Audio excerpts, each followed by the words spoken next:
I'm a chubby girl, yet somehow I'm the class's universal crush. Whenever we play truth or dare, the boys always choose to confess to me. Because I'm the safest option, the one who puts everyone at ease, the class-approved decoy. That includes Williams, the guy I'd been secretly in love with for 3 years. He kept my name on his lips, used me to turn girls down, used me to warn girlfriends who threw tantrums. Until I heard someone ask him, "Brother Williams, aren't you afraid Angela Keller will take it seriously, afraid you won't be able to shake her off later?" Williams just shrugged it off with a smile. She won't. Chubby girls like that have the most self-awareness. They know their place. They can handle it. So when graduation came, everyone assumed I'd keep going to the same university as Williams. Until orientation day, when I got a call from him. He ground his teeth as he demanded, "Angela, where are you? Are you fucking with me?" What, can't take a joke anymore. 1 week before graduation. Someone in the private room suggested we play truth or dare again. Oh, it's the PE rep. The PE rep got picked. Come on, PE rep. Hurry up, truth or dare. Truth. Out of all the girls in our class, who do you like most? Obviously, chubby Angela. Ugh, boring. A wave of jeers rose around the room, people hollering along, chubby Angela again, again, again. Can you guys pick someone new for once? Yeah. After all, this was already the 4th boy tonight who'd admitted, out loud, that he liked me. Someone who loved watching the world burn seized the moment to tease, "So you guys, one after another, all say you like chubby Angela, did you ever ask Williams what he thinks?" The boy whose name was called was sitting right in the middle of the crowd. At the sound of it, he lazily curled his lips, putting on a mildly annoyed, cooperative expression. "Yeah. Did you ask me before you went and liked our chubby Angela?" As if that weren't enough. He tilted his head and looked at the PE rep, warning him with solemn seriousness, "What do you think you're doing, PE rep? You trying to be my love rival? Other things I might consider letting you have. But not chubby Angela. You know that. I like our chubby Angela the most." He pronounced the words, chubby Angela, lightly, almost tenderly, with a lingering sweetness. Paired with those eyes of his, eyes that looked affectionate no matter what they were looking at, it really did seem like jealous confession. The PE rep's face flushed bright red. He waved his hands frantically. "No, no, no, how would I dare steal your woman?" The boys in the room erupted into shrieks and catcalls.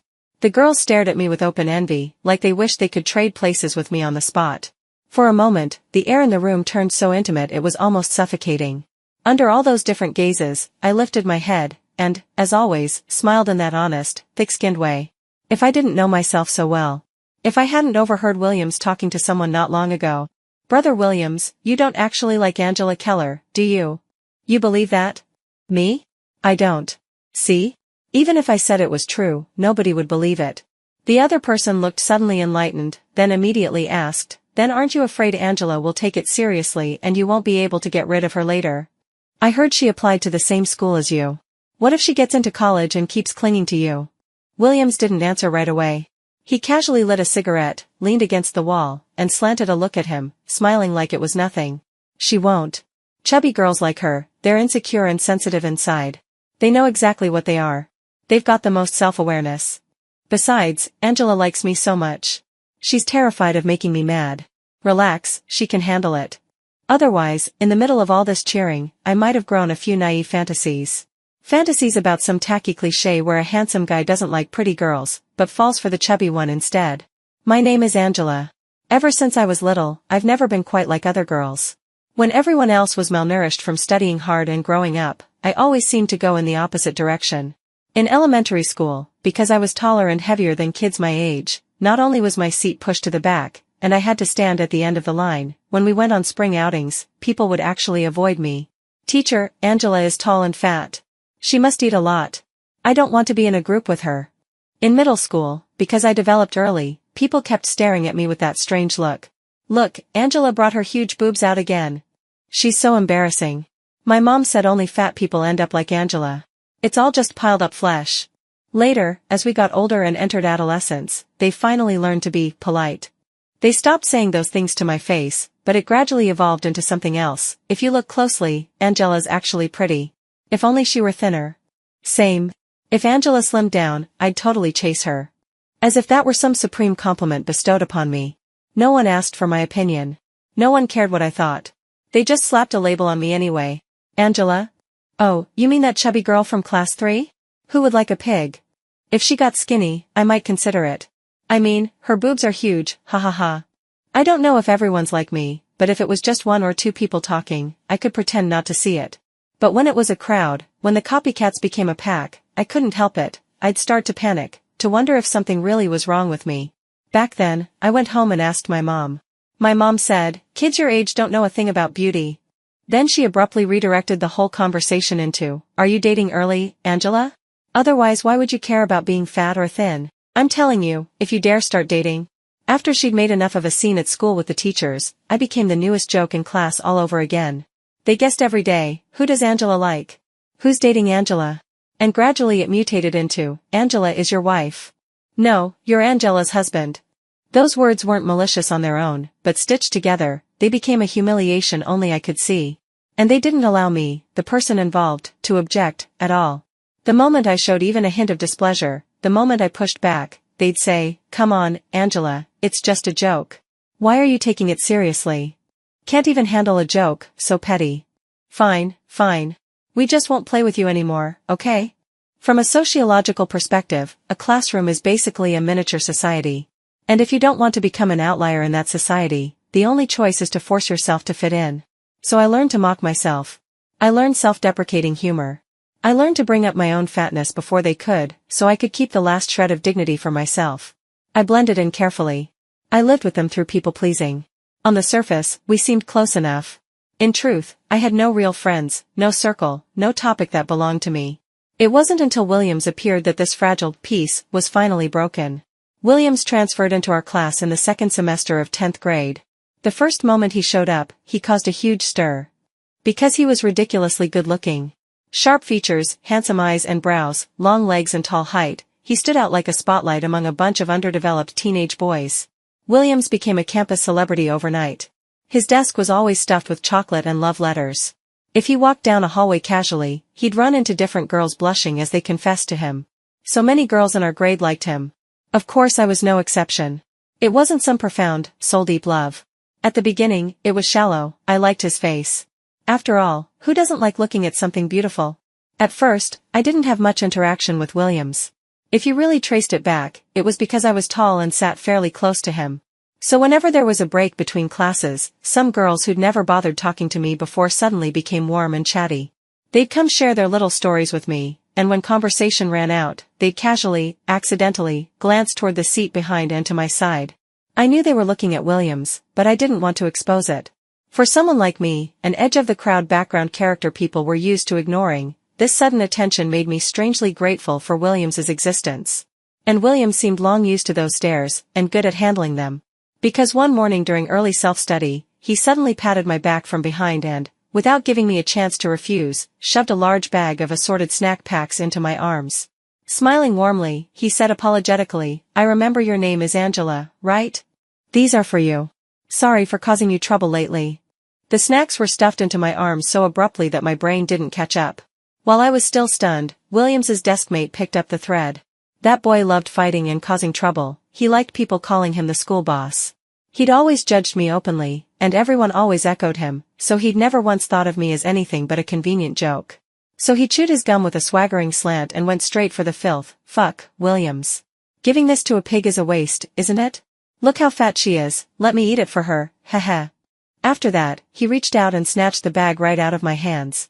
So not only did the other boys not expect it, neither did I. Because ever since he transferred, Williams had gotten along with everyone so easily. No one imagined he'd turn on a dime like that. Before anyone could even react, Williams stood up, lifted his leg, and kicked the boy, chair and all, straight over. Then he warned in a low voice, "Watch your mouth. Didn't your mother teach you how to talk to a girl like a human being?" The classroom fell dead silent. And I froze too, my mind blank with shock. Because that was the first time. The very first time someone had stood up for me. And it was Williams. It almost made me believe, for a moment, that he was different from the rest. But making a scene at school still wasn't enough. After school, that self-proclaimed school boss refused to let it go. He stopped Williams outside the campus gates, and the two of them got into a fight. I don't know how the story morphed as it spread, but somewhere along the way, it turned into, the two of them had lost their minds over a girl. People asked around, trying to figure out who the heroine was, but no one ever got an answer. Someone occasionally mentioned Angela, only for everyone to laugh it off as a joke. It felt surreal to me. Williams must have won. Because early the next morning, the girls were buzzing, chirping excitedly, and every so often I'd hear words like Williams and so handsome. And then, all of a sudden, they started caring about me. Yes, caring about me. A crowd gathered in a circle around my desk, falling over themselves to sympathize on my behalf. I've always thought those boys were way out of line, always joking about you. Serves them right. Exactly. So what if you're chubby? You're not eating their family's rice, what's it to them? Right. I've always thought Angela is pretty cute, soft and squishy, the kind you'd want to pinch. If Williams hadn't beaten up Billy, they'd probably still be bullying Angela. Ever since the first time someone called me fat, I'd never been liked by so many people. It was as if, overnight, all the distance and avoidance from the past had never existed at all, like it had been nothing but a delusion I'd nursed for years. I became so popular, so fast that even Williams, passing by, looked surprised. Angela, you're busy, huh? You girls are kind of hilarious. Even going to the bathroom, you have to hold hands? At that, they'd roll their eyes at him, pretending to be annoyed, and snap back, what do you boys know? It would earn a soft, amused laugh from Williams. And make the girls' faces flush red. After that came the first time Williams joined one of our class hangouts. Someone suggested we play Truth or Dare. I never understood why they were always so obsessed with that game. They loved watching people, faces burning red, refuse to say the name in their hearts, choosing a ridiculous dare instead, as if laughter could dissolve the unspoken understanding between boys and girls. And when it finally landed on Williams, he didn't disappoint, he chose truth. The girl asking the question clenched the hem of her shirt, then forced herself to look calm as she asked, I want to know, out of everyone here, is there a girl you like? That question was exactly what everyone had been waiting for. The moment it left her mouth, the whole room seemed to hold its breath, eyes fixed on Williams.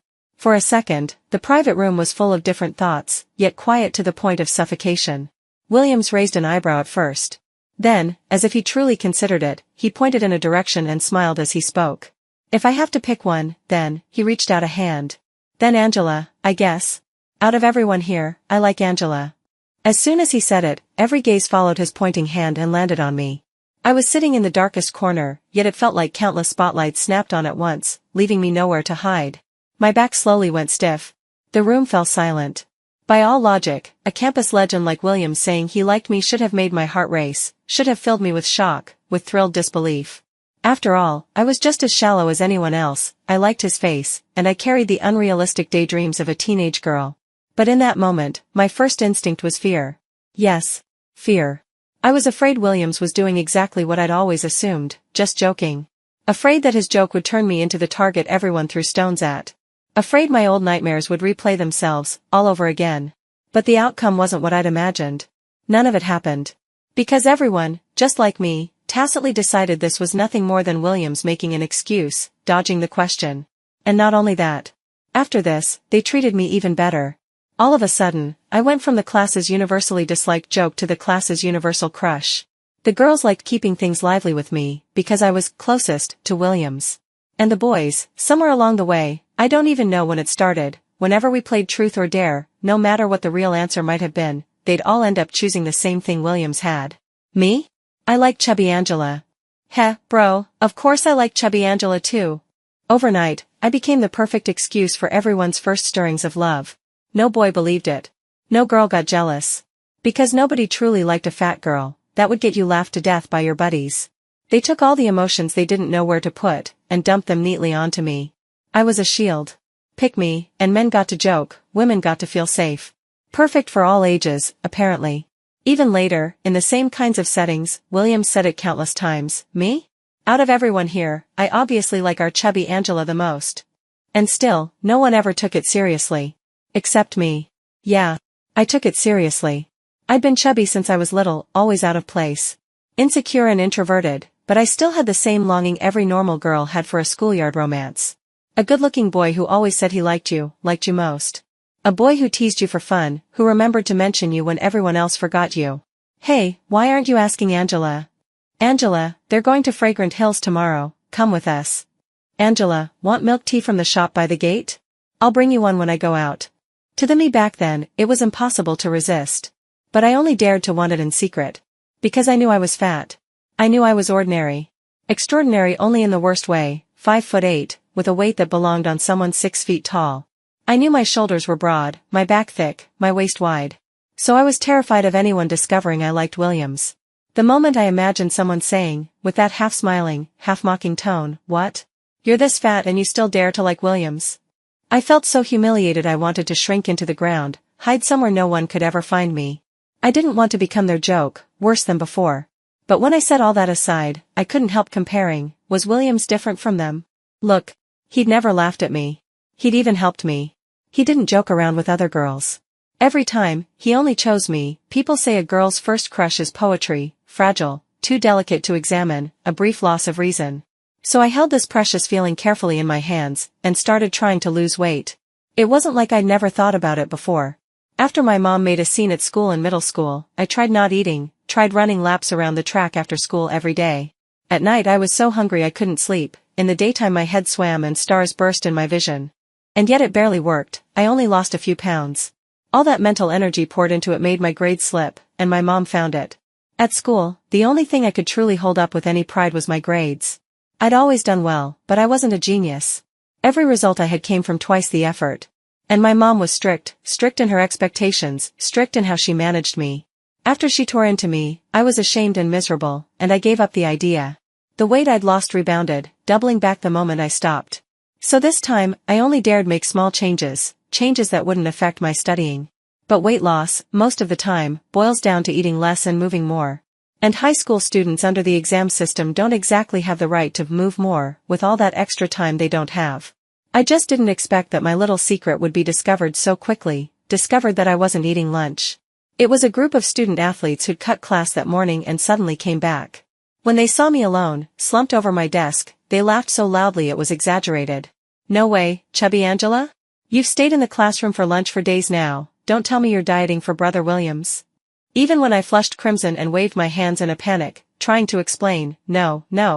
I've been sick lately, I just don't have an appetite, that's why I'm not going.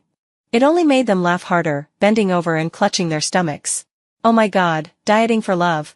Brother Williams is insane. Making Chubby Angela skip meals for him, ha ha ha. They only believed what they wanted to believe. And if you ask what's fastest in the world, nothing is faster than a rumor. In the span of a single lunch break, Williams came back from playing basketball outside. Just as he was about to sit down, he seemed to remember something and stopped at my desk. I lowered my head, tense, praying nothing would happen, praying I wouldn't have to live through what I dreaded most. But then I heard him call me the way he always did, gentle as ever, Chubby Angela. His voice was even and pleasant. "They said, you're losing weight for me. Don't. You're not fat. Why would you diet? And besides, I was just teasing you back then. You didn't take it seriously, did you?" That afternoon, the sunlight was actually harsh, blazing as it streamed through the window, bright enough to sting your eyes. But when it fell along the side of Williams's face, it made his smile look especially sincere, especially radiant. It was as if that Chubby Angela was nothing more than a harmless nickname he'd picked up from everyone else. But in that instant, I plunged straight into an ice-cold pit. I used every ounce of strength I had just to force my mouth into a passable smile. I didn't take it seriously. Good. That was what Williams said to me. Casual. Almost absent-minded. After he went back to his seat, he even chatted and laughed with others like nothing had happened. Every so often, he'd toss out a token defense, as if it proved something. "Didn't you hear our Chubby Angela say she's sick? Instead of caring about your classmate, you're all just standing here giggling. Hey, Jack, where's that cold medicine you had the other day? Find a couple pills for Chubby Angela. TSK, who cares if it's the right kind? Better safe than sorry." What was I supposed to do? If I had any spine, I probably would have snapped back right then and there, told Williams to stop saying things that made people misunderstand, stop doing things that made people misunderstand. If I were pretty, maybe I could have looked them all in the eye and said, "You're overthinking it. I don't even like Williams." But me, when class ended, a few girls circled around me again. "Angela, what's wrong? Do you feel awful? I'll get you some hot water, okay? Angela, I can't do this problem, can you explain it to me? Angela, it's my birthday in a couple days. Come, okay? And bring Williams too. Angela, your notebook is so cute. Can I trade you the new one I just bought? I really love this one." That notebook had Williams's name on it. A few days ago he'd said it looked too empty and insisted on adding his grand signature. I looked at all the concern and warmth in front of me. Even if it was fake. I still didn't want to go back to what my life used to be. "Sure," I said. "I'll trade with you. Here." That's how pathetic people-pleasers are. Slowly, I became the name Williams kept on the tip of his tongue. He used me to turn girls down. Sorry. I like Angela in our class. Angela? Who's that? Oh. He's actually pretty nice, then. Such a gentle way to reject you. He used me to warn a new girlfriend when she threw a tantrum. Can you stop making a fuss? Look at chubby Angela, she's never gotten angry over something this small. The girl glared at me in furious grievance. I pretended not to see. I smiled at her, simple, harmless, agreeable. And on the day we filled out our college applications, William sat behind me, bored out of his mind, tugging on the strings of my hoodie. Sigh. Chubby Angela. Why don't you apply to the same school as me? I stared at the wrong answer sheet in my hands, trying to figure out why I'd made such a stupid mistake. When I didn't respond, Williams leaned forward and half-looped an arm around my neck from behind, complaining, "What are you doing, Angela? You're totally ignoring me." Then he kept coaxing, soft and insistent, "Chubby Angela, come to see university with me. I like you so much. I really don't want to be separated from you." The people around us were so amused by how clingy he was that they almost laughed out loud. I lowered my eyes and didn't answer right away. Lately, the school had been running mock exams non-stop, and my performance had been unstable. After he noticed, Williams kept dropping those vague, half-true lines, how he wanted to go to the same university as me, how he didn't want to be apart.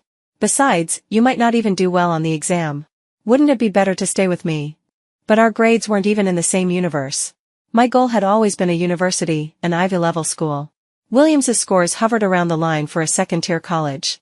But when someone is good-looking, people forgive their flaws. When someone is ordinary, people ignore their strengths. They always said, Williams's family is rich. He doesn't need to study that hard. And everyone seemed to assume that since I liked Williams so much, since I was such an extreme love-brained girl, I would definitely apply to the same school as him. If not the same school, then at least the same city. So at the last get-together before the exam, when we were breaking up to leave, Williams curved those peach blossom eyes of his and, very deliberately in front of everyone, smiled at me with absolute certainty. "Chubby Angela, see you at C University." In the past, I would have acted shy and smiled like an idiot. But this time, I answered quickly. I nodded at him as if it were settled. Sure. It sparked a burst of stifled mockery and laughter from all sides. I dropped my eyes, indifferent, and left alone just like I always did, pretending I hadn't heard a thing. Whatever. We wouldn't see each other again anyway. Whatever. They still didn't know. Because the day after he asked about my application choices, I overheard Williams talking to someone. When he said, "She can handle it," I looked at a university on my first choice line and let out a long, easy breath. 1 week before C University started, Williams was finally dragged back home by his parents, reluctant as ever. He lay on his bed and played on his phone for a while, then, from the scraps of memory he had left, remembered he'd taken some exam months ago. Now school was about to start, and he still didn't even know his score. His parents had handled everything for him. He scrolled through his contacts, thought of something, and asked in the class group chat, "Who has our class score sheet? Send me a copy." Someone DM'd him immediately. Williams was just about to scroll when he saw Angela's name on the third line. 1580, comfortably above a university's admission cutoff. Williams's brow twitched. His heart gave an ugly little jolt of panic for no reason he could name. The person on the other end had no idea what was happening and sent a gleeful voice message. "Brother Williams, your chubby Angela is pretty impressive. I remembered she was fat and totally forgot she's actually got good grades. You were out having fun, you didn't know." Our homeroom teacher was blooming with joy, praising chubby Angela like crazy, tisk tsk. Williams cut him off cold. "Where did she apply?" "Huh? I'm asking you, which school did Angela apply to?" The other person froze. I don't know. Probably C University?" "Yeah, C University. At the get-together she said she'd see you when school starts, didn't she?" "Damn, come to think of it, what if she gets in your way in college, Brother Williams? I'm telling you." Williams didn't listen to the rest. He ended the voice message, opened his contacts, and dialed another number. Beep, beep, it rang for a long time. Just as Williams was getting more impatient by the second, more and more irritated, someone finally picked up. "Hello?" Hearing that familiar voice, the tight line of Williams's mouth finally loosened a little. He cleared his throat twice. "Ahem. Chubby Angela, where are you? Why'd you only pick up now?" There was a slight delay on Angela's end. After a moment, she answered, "I'm back in my hometown. The signal is bad here." Only then did Williams relax. He nodded to himself, asked a few random questions about nothing in particular. Right before hanging up, he suddenly called her again, "Chubby Angela." He narrowed his eyes and said in a low voice, "School starts in a few days. Don't be late. Been a while since I've seen you. Kind of miss you." Angela's side was quiet. She only replied softly, "Okay." It sounded normal enough. So Williams didn't say more. Satisfied, he hung up and went back to his phone game. He just didn't expect that when he called again the next day, no one would answer. And then the next day. And the day after that. Williams's face slowly turned cold. He asked a few girls who usually seemed close to Angela. All he got back were vague replies, "Don't know, maybe the signal's bad," and so on. Williams began to sense that something important, had slipped out of his control. Until the day C University started. Williams arrived early at the freshman check-in station. Meanwhile, the high school class group chat was on fire. He waited and waited, but whether at C University or in the group chat, Angela never showed up. On the second day, some late arrivals trickled in. No Angela. On the third day, the final deadline. Even the welcome banners at the gate were about to be taken down. Williams's face dark as thunder, he pressed the call button on that number again. Still couldn't get through. Then someone in the group chat suddenly spammed a few messages and it D him. "Hey, I saw chubby Angela in a group photo from my friend's a university welcome party." "Party? What party? Where?" "A university. A university welcome gala. My friend said Angela even gave a speech as the freshman representative." "What? Isn't Angela at C University with Brother Williams? How did she end up at a university?" "At Williams, Brother Williams, what's going on?" The messages flew by too fast to read. Williams's grip on his phone tightened until his knuckles went white. Jaw clenched, he DM'd the person who posted the news. Half an hour later, he got Angela's new number and called it. When Williams's call came in, I was drafting my speech for the pre-military training mobilization meeting. Seeing that familiar number, I was surprised, but I still pressed answer. Because some things have to be dealt with cleanly. On the other end, Williams sounded like he'd been waiting a long time. The moment the call connected, he demanded, teeth clenched, urgent and furious, "Angela? Where are you? A university? You didn't apply to C University at all. Are you fucking with me? Do you know I waited for you for 3 days? 3 days, standing at the gate like an idiot." He sounded genuinely enraged, almost beside himself. As if me not showing up at C University, as if my life not following the path he'd laid out for me, was some unforgivable crime. I won't deny it, because I was a people pleaser, I'd always had a mild temper. But in that moment, my timid soul flared up with a furious heat under his righteous interrogation. I was angry at the old me, and angry at Williams, the Williams I'd envied for so long. I thought I should argue with him. Not do that pathetic thing where you fight dry and clumsy, then think later of all the things you should have said. I wanted to say, "You're only accepted by everyone because you're good looking, what makes you so great?" I wanted to scream and ask them all, why? Why did my appearance make me an outcast? I wanted to rip the mask off and drag the past into the open. But when I looked up at the summer scenery outside a university's window, when I looked down at the notes I was writing, suddenly, the days from only 3 months ago blurred into something distant. All at once, I felt like none of it mattered anymore. I was always going to have to make peace with myself. So I just smiled, and replied calmly, "Yeah, I'm messing with you." "So what, Williams? You can't take it?" The line went silent. The next second, Williams said coldly, "Don't regret this, Angela."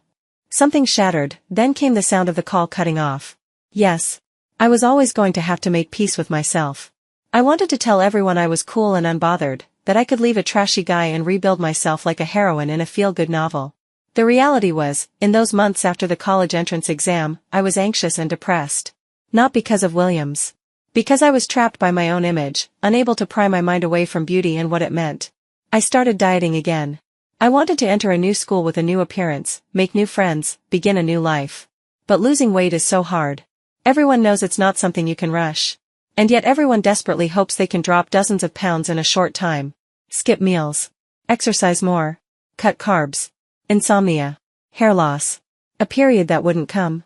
A constant irritability, obsessing over every pound on the scale, measuring and remeasuring like it was life or death. Little by little, in all that rage and repeated self-torment, I finally realized, my mindset had been wrong. At first, the push came from one person. The day I arrived at a university to check in, it was actually no different from anywhere else. Everyone had tons of luggage. Volunteers were more willing to help pretty girls, understandable, I guess. There was only one exception. During our first class meeting self-introductions, when I joked, as I always did, that everyone could call me Chubby Angela, our advisor suddenly interrupted me.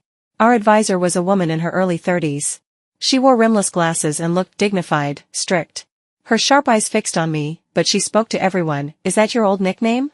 It doesn't sound nice. I don't recommend it. I think Angela is perfectly fine. She didn't elaborate, but the message was clear. Don't give classmates random nicknames for no reason. And then, she suddenly chose me to speak as a representative at the welcome gala, and to write the speech for the military training mobilization meeting. I was terrified. I went to her privately and told her I couldn't do it, that I'd never spoken on stage before, that I was afraid I wouldn't be able to complete the task. The advisor put down her pen, scanned me from head to toe once, then asked, "You can't speak?" Advisor, if you can speak, what can't you do?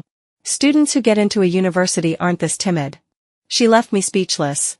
And reality proved it, even if it was throwing a duck onto a perch, even if my palms were sweating and my words came out choppy and stumbling. Once I was standing on that stage, I could still show up in front of everyone. It wasn't that hard. As long as you gathered your courage, it wasn't as impossible as I'd imagined. And once there was a first time, there could be a second. I took that first step, and that became the beginning. The second influence came from my 3 roommates. At a university, the girls' dorms were all 4-person rooms. And I shared a room with the other 3 girls in our class. Except for me, every one of them was skinny. Maybe it was because college made people more mature. Maybe it was because test scores filtered out some of the nastier kinds of malice. After I got to college, I could feel it clearly. The hostility toward my body was fading, and everyone was more focused on their own growth. When my roommates saw me deliberately trying to lose weight, they didn't make jokes or add any filters to it. They even suggested we do it together, plain and simple. Little by little, I began to understand. Girls who were already thin still thought their thighs were too big. Girls with flawless features still worried about whether their skin was good enough. Girls who were beautiful to an almost unfair degree could still be judged by their boyfriends with a single sentence. "You're over 100 pounds now. Can you lose some? I can't even hold you anymore." So, whose fault was it, really? Of course it was those string bean guys' fault. Can't even lift 100 pounds, are you even a man? The boy in front of me, complaining with a mock toothache, was exactly the key factor that made me realize my mindset had been wrong. His name was Charles. He was in electrical automation next door. A few days earlier, when I was at the track finishing the daily fat loss quota I'd set for myself, he couldn't stand watching my sloppy running form. He corrected me a few times, and that was how we met. He was the type who acted familiar fast. We'd only run together for a few days when he asked me bluntly, "Are you trying to lose weight?" In the past, I would have denied it instinctively. Admitting you were dieting always felt humiliating to me, afraid people would point and judge, afraid someone would connect it to my crush on Williams. But now, I thought for a moment, then nodded. "Yes. I'm losing weight." Charles went, "Oh." I assumed he'd do what everyone else did, say something polite and fake like, "You look fine, you don't need to lose weight, blah blah." After all, compared to me at high school graduation, I had already slimmed down a lot. But Charles, to my surprise, nodded with serious approval. "You should. Otherwise it's unhealthy." Then he added, "Have you ever checked your hormones? Insulin resistance? PCOS? Anything like that?" He left me blinking, stunned. What? "I've been watching you. Your intake isn't actually excessive, but you can't seem to lose weight. Isn't it possible there's another cause?" I genuinely had never thought about that. If you went by my height, when I was little, I didn't even strictly fall into the fat kid category. My mom said it was genetics. Because my dad had a big belly. But like those cliché lines in TV dramas, different tribe, different heart. When you stand out too much, you get pushed out. Especially when, in elementary school, I was already taller than every boy. And they seemed born to dislike women who were better than them in any way. So they led the charge to isolate me, to talk about me. Later, in middle school, the workload increased. My mom said it was stress weight from pressure. By high school, with the college entrance exam like an army charging ahead, I became even more anxious and sensitive. Then my mom changed her tune again, girls gain weight in puberty. I was the fattest during puberty too. I didn't know whether to laugh or cry. And now, after hearing my test results, I truly didn't know whether to laugh or cry. The doctor said the root cause of my weight gain was closely tied to the stress in my life and studies. When I got too anxious and sensitive, it triggered hormonal imbalance. The imbalance then worsened the weight gain, forming a vicious cycle. "Sweetheart, don't push yourself so hard," the doctor told me. "Relax. Regulate your emotions." A lot of people gain weight in high school because the workload is intense. Once they get to college, they slim down. Don't rush. Many illnesses are closely linked to mood. In that moment, a deep sourness rose in my chest. I thought, then what was everything I'd been through, what were all those endless sneers, for? Back then, I'd tried to explain, I don't eat that much. Can you guys just play with me? No one believed me. All I got was, how is that possible? You're so fat, you obviously ate your way there. Only pigs get that fat from eating. If I couldn't finish my lunch and left even one bite behind, they'd tease me, what's wrong, chubby Angela, dieting. And then there was Williams. On one hand, he'd pretend to scold others, what are you talking about? Our chubby Angela isn't fat. On the other, he'd openly tease me in front of everyone, chubby Angela, want some cake? I'll bring you one when I come back from lunch. All of it, was I supposed to deserve that? After that, I did a few more tests. Nope goes, but I did have insulin resistance. Charles held my report with a face that said, I knew it. Oh, he explained, my sister had insulin resistance before too. That's why no matter how hard she tried, it didn't show obvious results at first. Your sister? Yeah, your advisor, Joyce. She's my sister. She was overweight when she was in school too, not very healthy. Later she lost it. I burst out laughing through my tears. So my benefactor was family, after all. By the little flower bed on the edge of the track, I told Charles my story, bit by bit. It was less a confession than a farewell to my past. When I first learned about my body, I resented it. I couldn't understand it. But after I calmed down, that heaviness in my heart began to disperse. If I hadn't held on under pressure back then, if I'd shifted my focus entirely onto dieting, I wouldn't be standing at a university now. Compared to the future, the insecurity and self-pity of girlhood, once you've indulged it, it can just drift away with the wind. Besides, for the me now, health mattered more. Insulin resistance wasn't serious, but it wasn't nothing, either. If I didn't get my body fat under control in time, it would affect my blood sugar, and it could even trigger PCOS. In that moment, something in me clicked. I had to make peace with my past self. I didn't need to serve the altar of beauty just to earn a different attitude from other people. I started to shift my mindset. While taking medication to regulate my insulin resistance, I trained every day under Charles's guidance, combining cardio with strength work effectively, focusing on lowering my body fat percentage and reaching a healthy range. I kept at it for 3 months. Then, on an ordinary weekend, Williams suddenly showed up. When a classmate called me downstairs, I never imagined it would be Williams. He was standing under the girls' dorm, beside the flower bed, leaning lazily against the wall like he was waiting for someone. When I walked up to him, he didn't even look up properly. He flicked a glance at me and said impatiently, I'm waiting for someone. I'm not adding you on WeChat. Then he reacted. His eyes widened. F.A., chubby Angela. No, Keller. Angela. How did you lose this much weight? His face was full of disbelief, like he wanted to ask how I'd done it. I didn't have that kind of patience. Why are you here? Williams froze at my question, irritation creeping onto his face. Why are you so aggressive now, chubby Angela, Angela? Me, so what do you actually want? If you have nothing, I'm going back. I'm busy. Only then did he soften quickly. I just missed you, Angela. I messaged you and you didn't reply. I called and you wouldn't answer. I had no choice but to come find you. He was talking about what happened a while ago. About 2 months earlier, Williams had suddenly messaged me, are you wrong? If you admit you're wrong, I'll forgive you. It was like he'd caught some kind of illness. I blocked him immediately.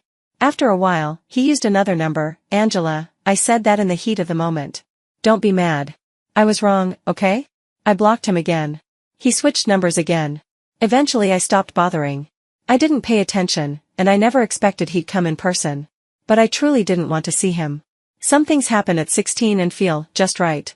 But once you've passed that age, past that mindset, it becomes like a criminal record. It makes you feel ashamed, makes you want to go back in time and slap your younger self. So I didn't want to hear any more. I lifted a hand and cut him off. Enough, Williams. So you really can't take it, huh? As if he weren't the one who'd said I had self-awareness. Williams left that day with a dark face. I thought it would end there. But 2 days later, a high school classmate suddenly sent me an apology out of nowhere. After reading a few lines, I realized he was the guy I'd overheard talking to Williams back then. Williams used that as an opening to explain himself to me. Angela, did you get Haley's apology? I only said that to save face back then. You know how guys are, we like to act tough, we care about pride. I didn't know you were listening. If you'd been there, I never would have said that. Angela, I wasn't doing it on purpose. And I really do like you. I'm sorry. Can you forgive me? Can you give me one more chance? His remorse sounded heartfelt. Every day he brought flowers, gifts. If anyone asked me for my contact, he'd interrupt. He even confessed publicly under our dorm building. Angela, I liked you even when you were fat. I'm not like those people who only like you now that you've lost weight. I'm not looking at your outside, I like you as a person. Give me one more chance, okay? Onlookers who didn't know the story egged him on. Wow, Angela, a handsome guy chasing you. Top tier. Just say yes. Wah, I want a handsome guy to confess to me too. Like Williams was devoted, like he'd only made a tiny mistake. I looked at him coldly, turned around, and stepped on the candles to snuff them out. I thanked the campus security guards who arrived after my call, and went back into the dorm. Once, I'd liked Williams's face, shallowly at first, then I'd liked him as a person. Because he'd stood up for me back then, helped me. Later I realized it had all been one-sided. It was only a casual game to him, and I'd even used his favor to become the class's universal crush, to live a life with friends, with a circle. I hadn't wanted it to become this ugly. But did Williams really like me, like he claimed? Did he expect me to believe in the fantasy of a reformed playboy? No. He just felt humiliated. Because the chubby girl he used to be able to control had turned the tables on him. He wanted to win back the stage, win back his face. Then dump me viciously and tell everyone, see? Angela is that easy. If I could, I'd also love a satisfying revenge arc, the kind where the ex chases you until he burns to ash. Make Williams suffer a little. Let me vent. But unfortunately, after that day, he seemed to lose all the strength and tactics he had. He never appeared in front of me again. Because someone photographed everything he did and posted it online. Life doesn't have that many audiences, right? Wrong.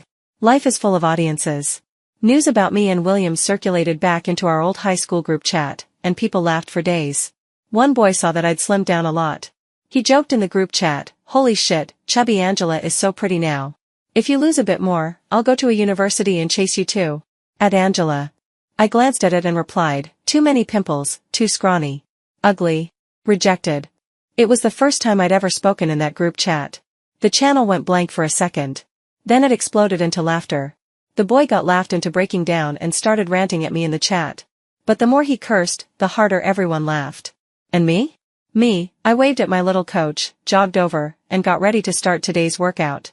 I was 130 pounds now, and I had no plans to lose any more. Because I had a healthy body, a normal body fat percentage, and a growing sense of confidence. I didn't need to be as thin as possible. I only wanted to be healthy. I didn't want to prove to the malice of the past that I'd become beautiful.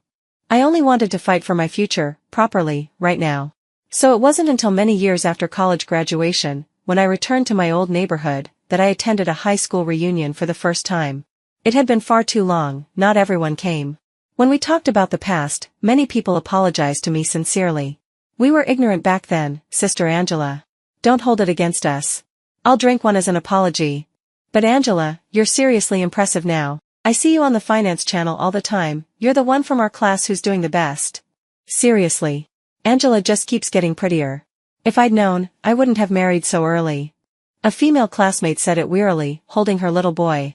As people chatted about social connections, the topic inevitably drifted to Williams, the former campus star. There was nothing to avoid anymore. I smiled politely. It's been so many years. It's all in the past. I didn't even listen too closely after that. Because once you enter society, your starting point depends on your parents, but your position depends on yourself. If you want other people's respect, you have to respect yourself first. Once, I placed my hopes in others. I hoped someone would stand up for me, help me out, save me. Later I learned, no one can save anyone. The only one who can truly save you is you.